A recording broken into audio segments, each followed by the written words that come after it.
Joining us now is Professor Oyewale Tomori, a notable infectious disease expert who currently serves as chairman of BioVaccines Nigeria Limited and a member of a World Health Organization think tank. He serves as Commissioner, African Regional Polio Certification Commission member, WHO Technical Advisory Group on COVID-19 vaccine composition, and Ministerial Advisory Committee on COVID-19. Professor Tomori speaks widely on the socio-economic roots of causes of poor healthcare delivery in Nigeria. We're glad to have him here with us today for an in-depth chat on medical tourism. Good to have you here, Prof. Welcome, Professor Tomori. How are you today? Welcome, sir. Welcome. Good to have you here. I want to start by touching on the self first, me first type of leadership that has allowed medical tourism in Nigeria. There was a time within the past year that many citizens heavily decried that enough is enough on our president's extensive medical tourism. And in response, the Minister of Information said there's nothing wrong with our local healthcare, but it is every leader's personal choice, including the president's personal choice, to frequent doctors anywhere in the world. Professor Tomori, is this an acceptable mindset of leadership? Would you agree that leaders have a personal choice? No way. Especially when using government funds? Should we not expect effective leaders to critically use the same quality of products and services produced by and being utilized by the majority of Nigerian citizens today? Can you please describe to us the weighty impact of the nation when the leaders do this? Okay. Please go ahead. Yeah, I was saying, yeah, they may be correct in saying it's his personal choice, but if you use it at his personal funding, not at public funding, and that's the major difference. I have no quarrel with anybody going to where they go, but let them spend their money. But you can't take public funding to go and, take care of your personal issue, particularly when you're a leader of the country. I think it's a very bad role model for us as a country. If I was just telling somebody that when you go to the website today, just type medical tourism in Nigeria, the picture that comes out is that of my president waving to me, saying bye-bye, That is not right. I don't think we should, whatever the Minister of Information is saying, I think that is not right. On his personal level, yes, he can let him spend his personal money. Right. But he shouldn't be taking our public fund to go and spend on his personal issues. He had the right to go and do what, like I said, but at his own personal funding. Okay. Okay, doctor. While there's nothing wrong with that choice, it's important to acknowledge that for those who travel abroad for treatment, Nigeria actually has the resources and manpower to tackle most ailments ravaging its citizens. For instance, the VP, Yemi Osinbajo, recently underwent an orthopedic surgery here in Nigeria. He said the hospital was world-class in the quality of its medical personnel, technology, and management. There are several other such hospitals that have invested billions to make their hospitals state-of-the-art, comparable to any part of the world. So optically, the president's constant traveling abroad for treatment does not sit well in the eyes of Nigerians, who see this act as a lack of faith that our healthcare system, even with its challenges, can serve all, no matter what status you are in life. What's your take on this? Just like I said earlier on, we can grant everybody his own choice to go to where he wants. Our president has been going for medical treatment before he became president. The vice president also took a decision to have his sins done here. I think in this age of freedom and personal choice, they have their right to do what it is. But then, like I keep saying, whatever it is you're doing, first of all, leadership puts on you some measure in which the message you are passing to your people. Yes. That's number one. Secondly, I keep saying also that everybody has the right to spend his money wherever he wants, but that's his money or her money, but not our money. Right. Well, can this be between the two? Can this be a way to boost the confidence? When you're doing it, you're not doing it because you can afford to or you can't afford to. Obviously, for you to travel abroad, you can't afford to. But as a president, can you not lead by example, set a precedence to show that, I'm the president of this country and I would like for you to follow my footsteps and I'm going to patronize the healthcare sector here as the father of the nation. So it's all about boosting of confidence. It's not about a freedom of choice. It's all about boosting the confidence of those who look up to you as an example or an inspiration or somebody that whose footsteps they can follow. And besides, our hospitals here, the good hospitals here have invested billions, literally, to be able to provide the kind of services that you seek abroad. Absolutely. So I think we should encourage you're that right. more. I mean, we are saying the same thing. We're saying the same thing. It's a matter of style of leadership. Yeah. Right. I did read of Rahman Tuku, who was in Malaysia at the time when he was president of Malaysia, and he had the heart problem. And the people wanted to take him out of the country. And he said no, that he either dies there or gets recovered. And that when he recovered, he then said, look, this must not happen again in his country. And he decided to improve the situation in his country. Exactly. 89, about 20, 25 years later, he still came back as president because he led a good example. Yes. So really, of course, unfortunately for public officers, they have their personal life becomes a public thing because they are representing all of us. Exactly. Yeah. So let's be frank with each other. I did say the word that they have a personal choice, but I did say also that no, the choice must be your personal choice with your personal money.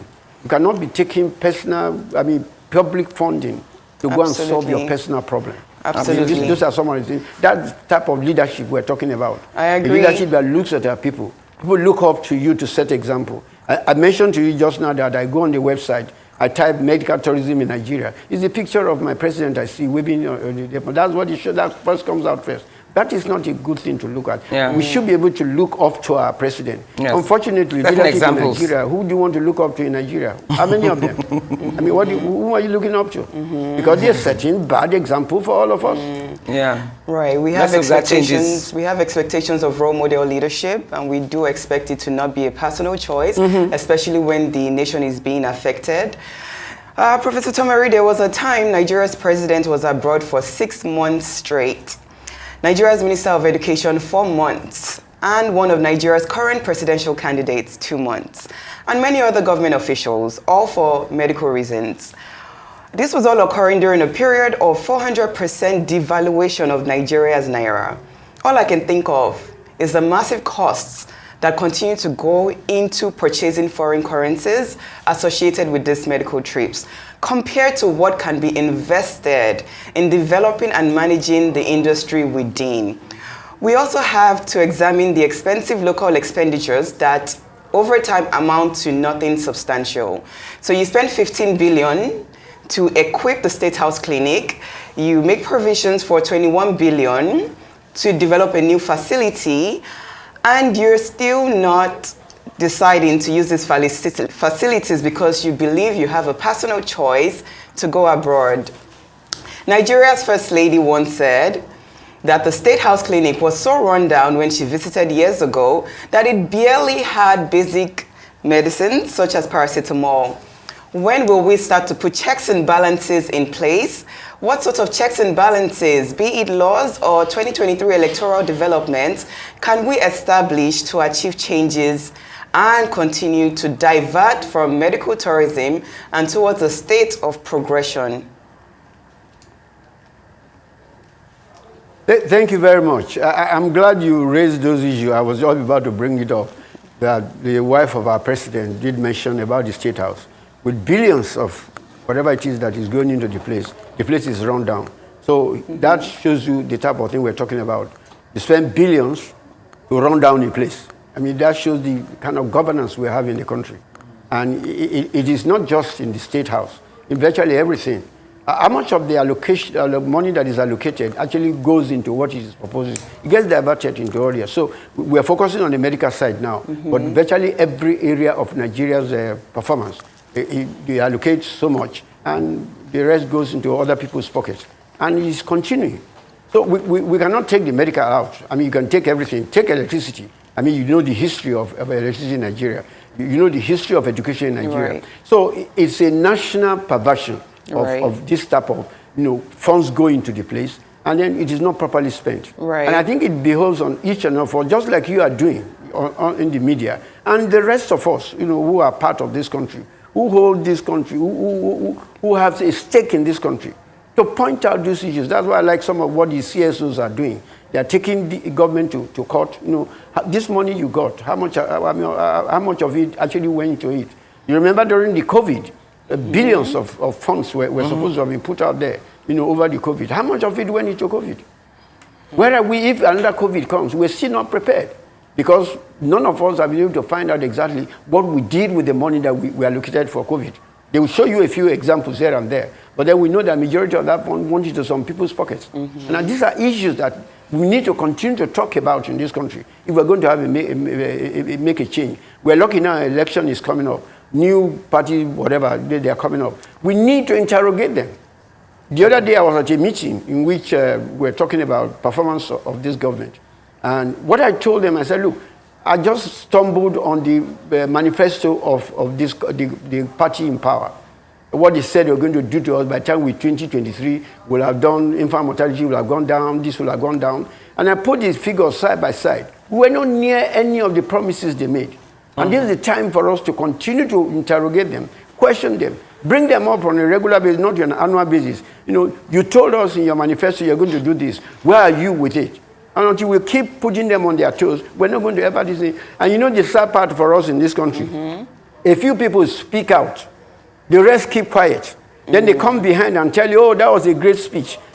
Speak publicly so that they will know that it's not only one person who is saying this thing. Yes. Well, when I say what I'm saying now, I'm sure if people are going to call me and say, fantastic, you said it. When you give them the opportunity to come and talk, they will not talk as I'm talking. Or they tell you this government is doing well. We should stop pretending. Yes. When the chips are down, only if you stand with courage. We've spoken about the corruption and the way the monies are being mismanaged, monies that are donated towards the development of the healthcare system. And according to the Nigerian Medical Association president, Dr. Osahon Enabulele, the country needs laws to address the issue of medical tourism. He believes a medical board should be put in place to screen public office holders and ascertain if their eligibility for medical treatment abroad is actually necessary, particularly where public funds are involved. So what's your take on this, and how else can we reverse the trend of medical tourism and put an end to the billions being spent abroad? Is it such an impossible task? My brother, laws your sister. Laws in your sister, to be broken, sister, brother. to be avoided, to be destroyed, to be disobeyed. That's the problem with that. What my friend Enabulele was saying, it's already in the ministry. They have a board. To look at a medical board that looks at all the cases. But then it becomes, who are the people on that board? Are they following what the law says? So what's the way forward? How have they been influenced? So it's not putting the law in place. How do we, get that law to be sure that people follow it? But there must be a way we can... and other people who are breaking all the laws in the country. There must be a way we can manage this. Sir. There must be a way, there must be a way we can manage this. Do you understand? Because if there are no laws put in place, and if there are no laws put in place, and we just believe that, the laws are going to be broken, nobody is accountable to anybody, how can we move forward? Right. You have to start somewhere. Yeah, you see, we are saying just the same thing. That each of us in our own different places, when that law is there, the law must be obeyed. And let's take it away from the law on the medical board. Many of the traffic law, how many of us, when the red light stops, that we still not go with the red light? It's still the same Nigerians that are breaking the laws. So it is not just looking at our leaders. You and I, in our different positions where we are, how many laws are we breaking per day? So while we blame our leaders, we should also do what needs to be done. If we have leaders who are lawless, it does not mean that I believe we are better than our leaders in terms of integrity and things of that nature. Then let's show it to them. Let's point it out to them. Let's let them know that, look, this is not what is good for our country. But then many of us follow along because of whatever it is we are going to get. What is in it for me? They follow the leaders and praise them, even in public. You remember, go to many of the conferences and things they hold. The minister says some stupid thing which doesn't make any sense, and we all clap. We clap in appreciation. We are all deceiving them. They are deceiving us, and we are all lying to each other. So don't put it on the leaders alone. We, as the people who have been cheated, who have been overrun by our leaders, need to speak up and say what needs to be done. Completely agree. I mean, it's unfortunate because yesterday I was at a meeting in which even amongst my colleague academicians, go to our universities, go and see what is happening there. Some of the decisions that you go to the university is worse than what the politicians are doing. So while we are blaming our leaders, we should put everybody in his own position. You are a leader of some sort.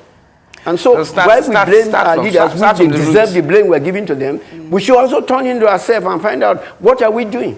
Are we not following the same examples that they are living? And what can if we know this wrong, yeah. we should do something different. Yeah, totally. Words of Professor wisdom. Tomori, thank you for that. Professor. It is important that we, continue to see what we can do differently rather than complaining all the time and looking for criticism. Thank you so much, Professor. Yeah.